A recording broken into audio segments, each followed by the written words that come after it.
Welcome to the first Warcraft news episode of the year, and I'll tell you what, events have not disappointed. Blizzard have only been back in their office for a week, but it's now not their work that I've got to talk about. You see, if you remember the Addon video from a few weeks ago, I told you about a strange situation where Blizzard appeared to have given Addon developers an inch, and, well, there were worries that maybe a mile would be taken.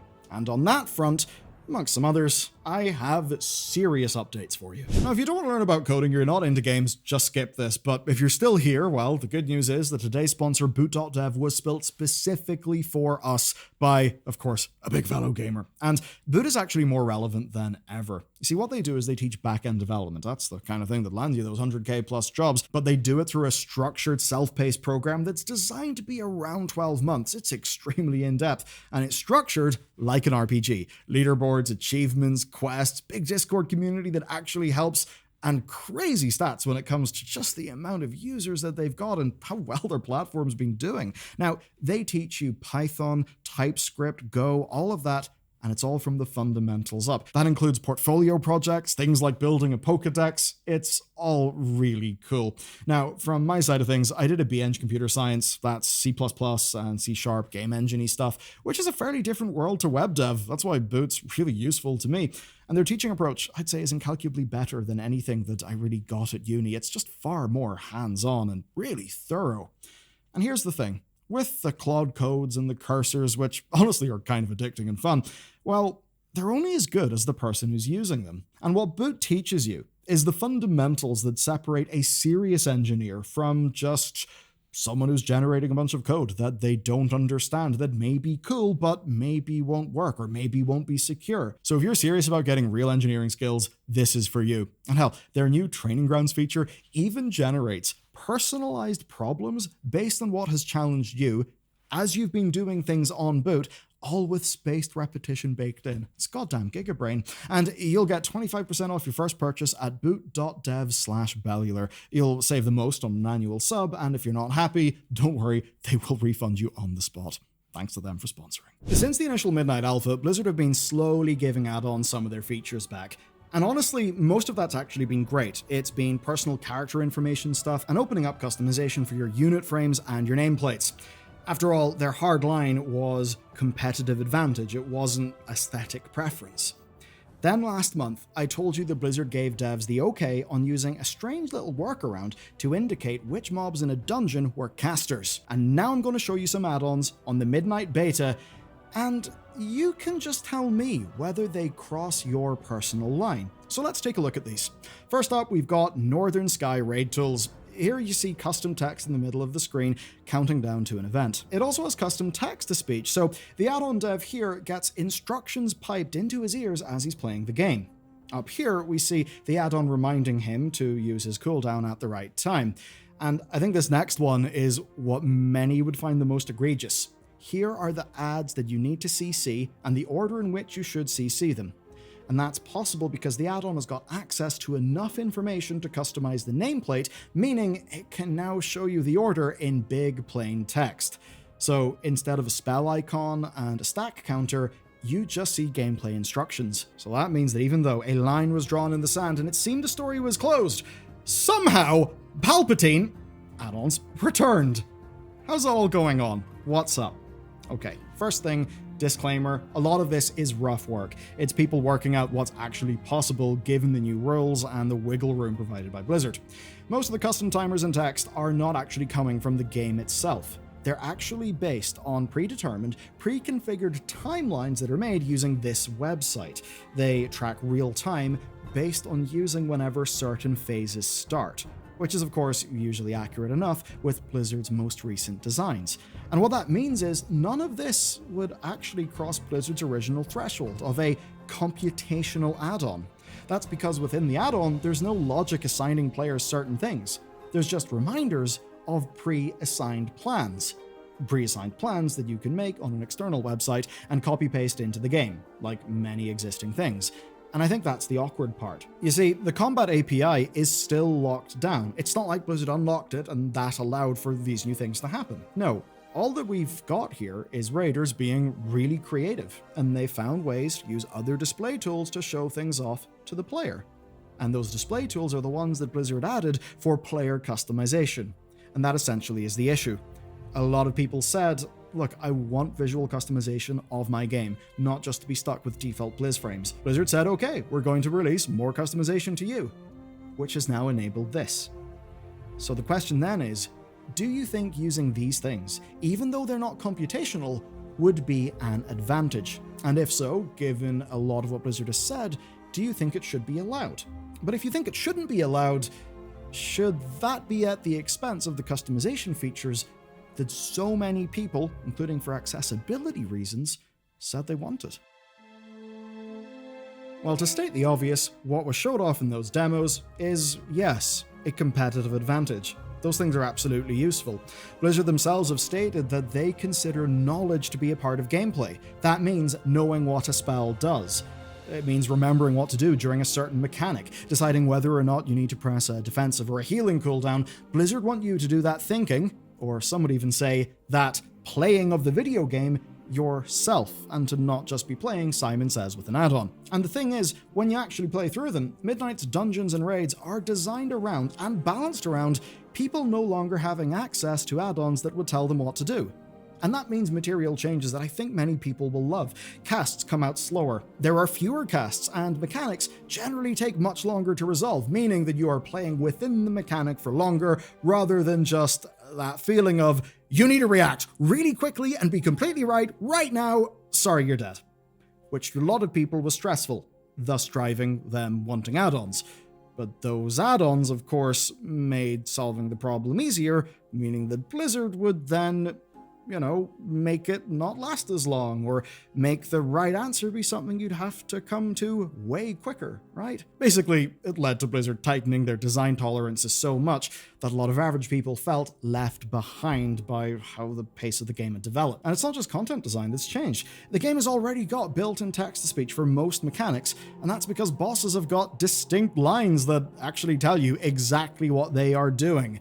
I mean, the obvious example is whenever your man says Bone Storm, he's going to cast a Bone Storm, but you get the picture even though it's not always that clear. Because those voice lines are text-to-speech, they're just text-to-speech with real flavor and storytelling. And that means my worry is simple. If these tools see widespread use, we'll be back to square one, where the game will be too easy. If these get too useful and too ubiquitous, then it may mean that for the next game patch, Blizzard would have to speed all of their things up again, which could get us back to the original problem. Or perhaps even worse, they'll go back to throwing random swirlies everywhere. Now, it is not full power weak or a nonsense, but it is still that messy thing where installing an add-on does kind of mean you could have an easier time of the game. And for some people, an easier time could actually be a time that is less fun, because if a boss is designed for a certain level of difficulty based on a certain level of player tools, but the player has access to better tools, then something that could be exciting to a player could just end up becoming really boring because they'd overpower it. To fix that problem, Blizzard could speed up the pace, but as I already said, we'd then be moving back to square one. That's the trouble. And it actually isn't everything. Relo himself alludes to known workarounds that he's actually decided not to put into his add-ons, but he notes that other people may, because he's not the only dev working on this kind of thing. Others are pushing hard to make their add-ons as useful as they can, which of course is what developers often do. And by the way, that's a great thing about developers. It gets us useful tools. I love that everywhere, developers. But the problem here is it messes with Blizzard's game design goals for the Midnight expansion. And I'll give you a simple example. Targeted Spell has found a workaround in Midnight where if a spell is aimed at you, you get an icon and a text-to-speech notification. Now that could mean, well, no need to watch enemy behavior or to learn the fight. Just react to the voice in your ear, because it could be conditional on you being targeted, or something like that. And even if that example isn't over egregious to you, well, it's a public example 2 months out from the launch of the game. Add-on developers already know of way more things that they could do, and as time goes on, well, they'll only discover more and more and more. And that means that whenever Blizzard gave players wanting more customization and add-on devs an inch, which seemed like a really responsive, good, and nice thing to do, they also, maybe inadvertently, reopened Pandora's box. And the thing is, this is not as bad as it's going to get, and we will not know how bad it'll be until it happens. So let's talk about how it seems Blizzard are out of options. What do you do if your name is Ian Hazzikostas, you're the game director, and maybe you're the guy who's got to make the call on what to do next here?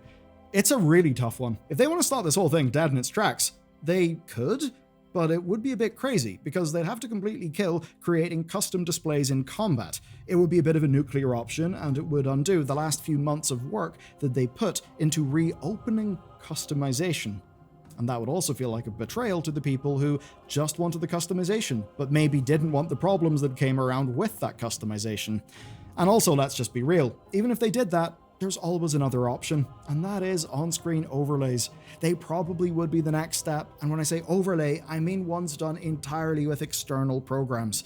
That happens a lot in Guild Wars 2 or Final Fantasy XIV. If there's a problem, people will find a way to solve it. If there's a competitive advantage to be gained, I mean, come on, Formula 1, but World of Warcraft add-on development. People will find it. And the thing is, it's not because they're mean, or something like that, or they want to ruin the game.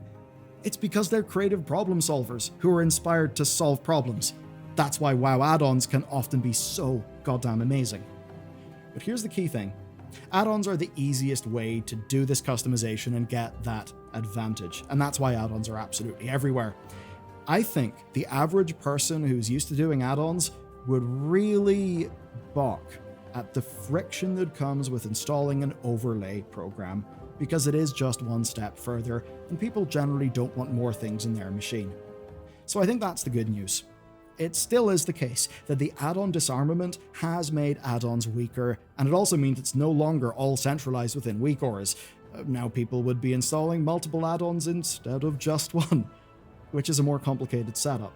Maybe that means fewer people will bother. Maybe that's in alignment with people's goals. Maybe the problem is that WAGO having a solution for absolutely everything that fit into an add-on that absolutely everyone already had installed was actually just too fast and powerful. But it's a shame that's all framed in kind of combative terms. I mean, that's where Blizzard's real win could be here, doing just enough damage that only the big sweat lords are going to bother with getting 15 or 20 or 30 add-ons running all at once. Now, if a lot of this videos came off as doom to you because you love the idea of big no add-ons, well, I honestly think outside of Mythic raiding, you're going to be fine. I mean, most of our guild didn't use anything except DBM for the last few raids, and we've had no issues whatsoever. I fundamentally think the notion that you need complex add-ons to play World of Warcraft at the, average or average plus players level is basically a little bit of a myth. No, you can just have some very basic things, or even nothing at all, and literally get good. It actually works, especially if you're playing for fun and success with your friends, rather than competing in the WoW version of Formula 1, right? Where you've got developers making custom things for your car that your raid team gets into. Weird analogy, you get the point. So in Midnight, the advanced add-on usage may just be seen for what it is by the average person. Maybe unnecessary, maybe a little bit cringe, because it's only useful to the people who need absolutely every bit of edge that they can get, and not needed for the average person, because Blizzard's design changes to the dungeons have cut off what was driving the add-on uptake at its source, and that basically was the high cognitive load and reaction time requirements of the game itself. Maybe if you fix that in regular content, and your dungeons, your heroic raids and stuff, then maybe a lot of people just never feel they really need the add-ons because they can have fun and succeed. So if you ask me, the realistic outcome could be Blizzard not killing add-ons forever, but instead making the real sweaty ones just real niche, and making people want them less because they don't feel they need them. That way, new players won't be pestered to install those add-ons, and Blizzard will have accomplished their ultimate goal, a defanging of their game design, and of course the way that their game design was made more and more combative, driven by the power of standard add-ons that most people had installed. But if you look at the chapters, you'll obviously see this is not the end of the video. What if I told you there's been talk of a Ripcord actually being pulled? Dowley, a Twitch streamer known for doing the odd bit of teasing insider info, threw a little bit of a grenade into this topic. Apparently, there is a Ripcord for add-ons. Now you might be thinking, why are you talking about Beyblades all of a sudden? No, it's actually a callback to Shadowlands, where we were asking Blizzard to pull the ripcord, like on a parachute, to reverse their Covenant decision and avoid a bit of a game design disaster. They did not pull that ripcord, and Shadowlands hit the ground with a thud. Now, Towley said that this add-on ripcord is slowly being pulled, and I think we've kind of seen that. But the scary part is apparently an upcoming yank. You see, at first I thought he meant against add-ons, like Blizzard had basically seen all these new add-ons show up and decided to just go and shut the whole thing down. But apparently he means it in the other way, and that's because in the replies, he explains their real goal was to kill weak auras. They've done that. So apparently we will now see them loosen restrictions so add-ons can do more things. That's something going on in the rumor mill. I don't have access to any of those sources. I do have some doubts. I mean, all the blue posts and design philosophy stuff was clear. No competitive advantage. But Towley does have a lot of contacts at Blizzard. He really does. He's known a lot of those people for a long ass time. So there's a decent chance that this is solid info, maybe being presented as loose speculation, because that is a way to respect what we sometimes call a friend DA. You know, an NDA that you don't sign because it's with your friends, and there's all a bit of a wink wink nudge nudge thing, don't let it lead back to me. And the thing is, Towley brings up some examples to support this stuff. One was the competitive advantage argument, and that was shot down the moment that they allowed caster nameplate colors. So maybe Blizzard have given up and the ripcord exists, maybe they're in the process of pulling it. And I think if the ripcord leak is real, then we could have, I'd actually say, a real problem. Because it would mean that their plan to fix Midnight's UI before launch has failed. And if that's true, then I think it would be a bit of a disaster and a huge disappointment.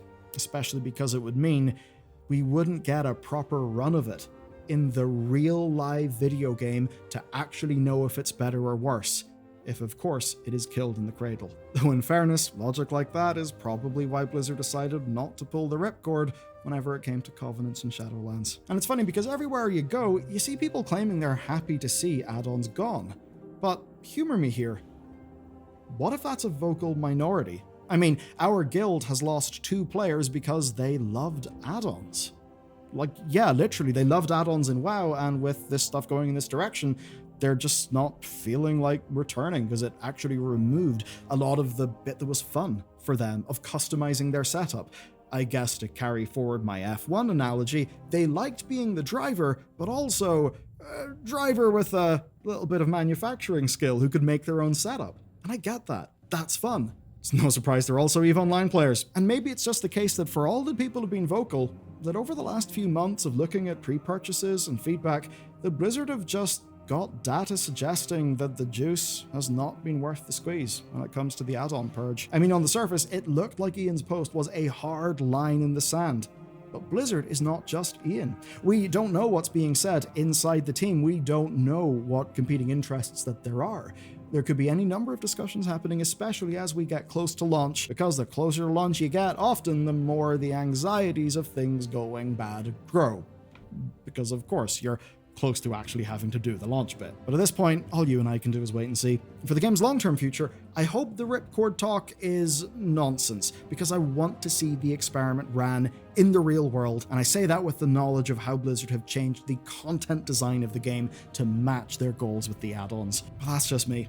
How would you feel if Blizzard suddenly announced add-ons, except for weak auras, are back in the table? We'll do our best to keep you updated on this, especially with pre-patch coming in a matter of days, and if you want to know all about the contents of pre-patch, what's coming, what's not, when it's coming, when the event is, watch this video next.